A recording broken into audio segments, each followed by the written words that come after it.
Tom, I'll flip this over to you. I'll come back before I go to Sully again. What I keep hearing over and over again is sort of the know your environment and sort of the burden of inventorying things. You have to know what's present, the number of first-party scripts, third-party scripts, who is responsible for, who can impact the scripts that are now on your page. That sounds like the most daunting part to me. Is that fair? Is that what you've experienced? Is there something else that is the long tent in your pole that's making this a heavy lift?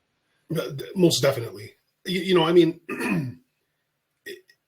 we want something to work. So when we're implementing things, we're taking those scripts and we're putting them where they need to be in order for us to process payments.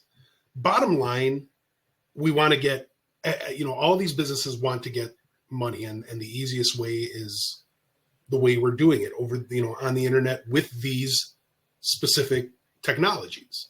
So